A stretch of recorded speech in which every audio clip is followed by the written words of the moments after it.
हरे कृष्ण अंदर के स्वागतम। जय जगन्नाथ, जय बलदेव, जय सुभद्रा माई की जय, श्री गौनिताई की जय, श्री वामन देव भगवान की जय, श्री पंचतत्व भगवान की जय। ప్రార్థన చేసుకున్నామండి.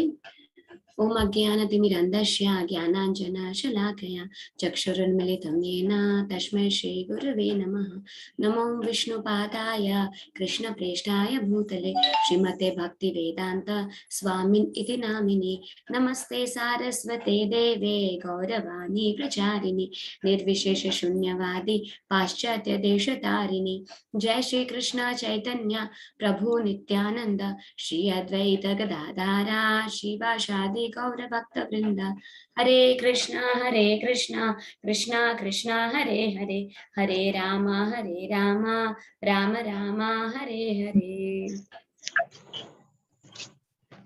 అందరికి స్వాగతం అండి. ఇది 3వ అధ్యాయం భగవద్గీత, 3వ అధ్యాయం కర్మయోగలో 8th శ్లోకాన్ని చూద్దాము. నియతం కురు కర్మత్వం కర్మ ధ్యాయో హి అకర్మణః శరీరయత్రాపి చాతే నా ప్రసిద్ధ్యత్ అకర్మణః. సో ఇప్పుడు ఇది ఏం చాప్టర్ అండి? కర్మయోగ. సో కర్మలు ఎలా చేయాలి, ఏ పనులు చేస్తే మనకి మేలు అవుతుందో, ఏ పనులు చేయకూడదో భగవంతుడు చూడండి మనకి అన్ని స్టెప్స్ ఇస్తున్నారు. అందుకే ఇది భగవద్గీత మనకి ఫుల్ లైఫ్ తలకు ఒక గైడ్ అన్నమాట. మన కోసం గైడ్, అందరి కోసం ఇది గైడ్. సో ఎలాగా మేము ఏమి చేయాలో, ఏ పనులు చేయాలో కూడాను భగవంతుడు ఈ కర్మయోగంలో చెప్తున్నారు. 2వ అధ్యాయంలో భగవంతుడు చెప్పారు కదా అర్జునుడికి, మేము ఈ శరీరం కాదు, మేము ఆత్మ.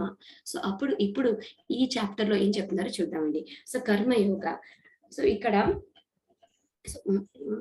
Mataji translation, Mataji Sripada Mataji. Yes, Mataji. Yes, Mataji.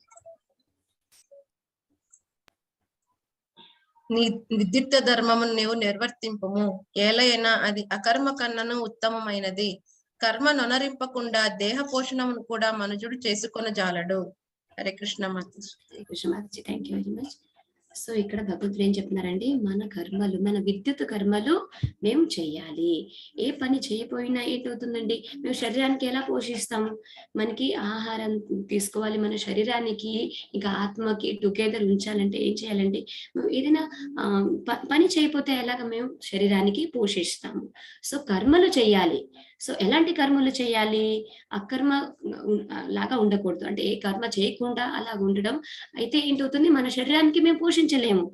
At least మన శరీరానికి, మన ఆత్మకి టుగెదర్ ఉంచాలంటే ఏదో ఒక కర్మ చెయ్యాల్సిందే అని భగవంతుడు ఇక్కడ అర్జునుడికి చెప్తున్నారు, ఇంకా మనకి చెప్తున్నారు. సో విద్యుత్ కర్మను చెయ్యాలి, చాలా ఇంపార్టెంట్. సో విద్యుత్ కర్మలు పాటిస్తే మనము మన శరీరాన్ని, ఆత్మని మెయింటైన్ చేయగలుగుతాము. సో విద్యుత్ కర్మలు చాలా ఇంపార్టెంట్ చేయాలన్నమాట. సో మనకి అసైన్ చేసిన మనకి ఏ కర్మలు, మేము మేము ఏ వర్ణాల్లో ఉన్నాం అకార్డింగ్లీ మనకి అసైన్ చేయబడి ఉన్నది. మేము క్షత్రులైతే ఏం చేయాలి? ఫైటింగ్ చేయాల్సిందే, యుద్ధము చేయాల్సిందే. అర్జునుడు క్షత్రియుడు కాబట్టి అర్జునుడికి అతని ధర్మ ఏంటి? యుద్ధం చేయడం. సో అతను ఆ ధర్మ పాటించాల్సిందే. శూద్రుడికి ఏం ధర్మ ఉన్నది? అతనికి క్లీనింగ్ చేయడం, అతని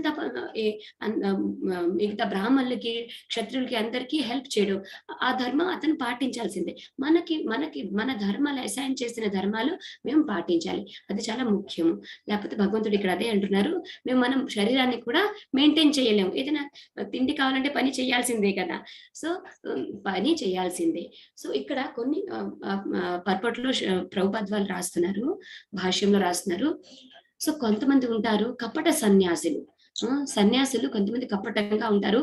ఎలాగంటే పని చేయలేక పని చెయ్యలేక సన్యాసి తీసుకోవడం. అంటే ఇన్ని పనులు ఎవరు చేస్తారు? ఒక లేజినెస్ అన్నమాట. చెయ్యలేము అని. ఆహ్, ఏం ఏ వాళ్ళ కర్మలు వాళ్ళు చెయ్యలేక సన్యాస తీసుకోవడం. ఎందుకంటే సన్యాసంలా కనిపిస్తే అందరూ చాలా రెస్పెక్ట్ ఇస్తారు. తిండి ఆటోమేటిక్‌లీ వచ్చేస్తుంది.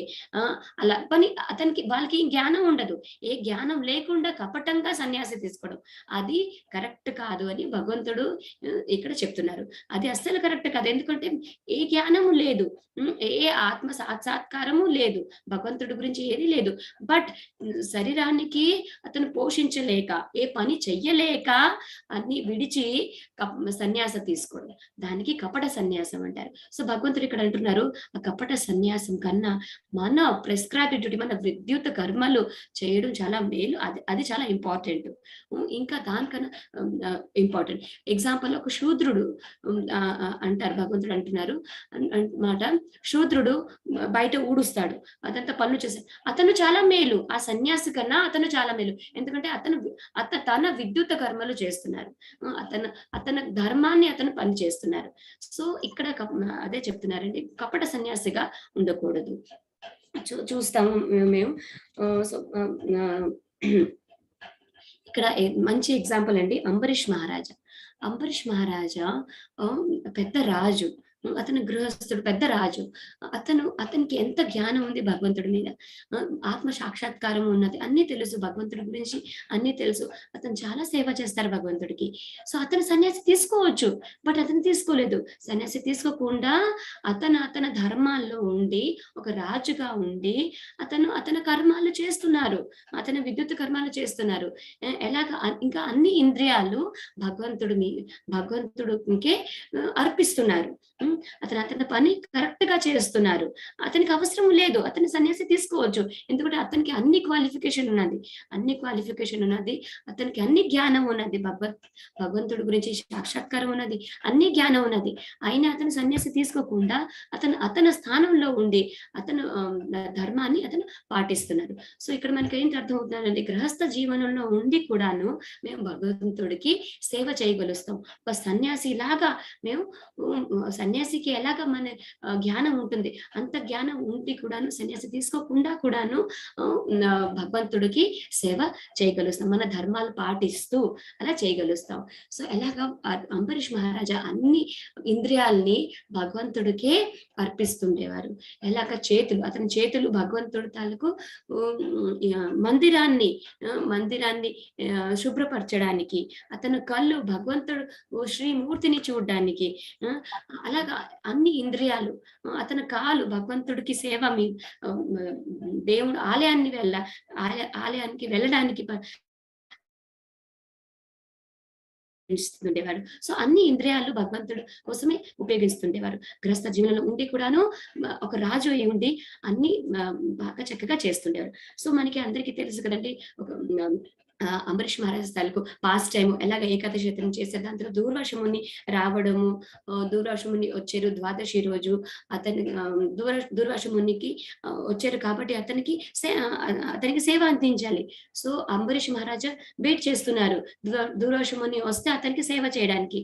సో దాని తర్వాత మేము చూస్తే తెలుసు కదండి, ఏంటి దూర్వాసమునికి చాలా కోపం వచ్చేసింది. బికాస్ అంబరీష్ మహారాజా ఏకాదశి టైం, ద్వాదశి పారాయణం టైం అయిపోతున్నదని అతను జలాన్ని తీసుకున్నారు, పారాయణ టైంలోనే జలాన్ని తీసుకున్నారని. సో ఇక్కడ మనకేంటి అర్థమవుతుంది, దూర్వాసముని ఒక సన్యాసి అయి ఉండి అతను కోపాన్ని కంట్రోల్ చేయలేకపోతున్నారు. సన్యాసి అయి తన కోపాన్ని, అతని క్రోధాన్ని కంట్రోల్ చేయలేకపోయారు. సో ఇక్కడ మనకేంటి అర్థమవుతుంది, ఇక్కడ అంబరీష్ మహారాజా ఒక రాజు అయి ఉండి అన్ని సన్యాస గుణాలు అతని దగ్గర ఉన్నది. సో ఎంత చక్కగా భగవంతుడు అతనికి ప్రొటెక్ట్ చేశారు, అతని వైపే ఉన్నారు. ఇక్కడ దూర్వాసమునికి ఏం జరిగిందండి, సుదర్శన చక్ర భగవంతుడు కోపమై ఉండి, ఎందుకంటే భగవంతుడికి ఎవరు ముఖ్యము, భక్తులు ముఖ్యం. సో అంబరీష్ మహారాజా చాలా పెద్ద భక్తుడు.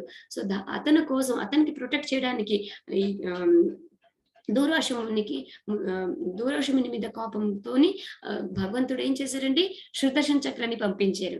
సో లాస్ట్ కి ఏం జరిగింది, దూర్వాసుముని అన్ని చోట్ల పరిగెట్టారు, కైలాసానికి వెళ్ళారు, బ్రహ్మలోకాలకు వెళ్ళారు, ఎవరు అతనికి ప్రొటెక్ట్ చేయలేకపోయారు సుదర్శన చక్రం నుండి.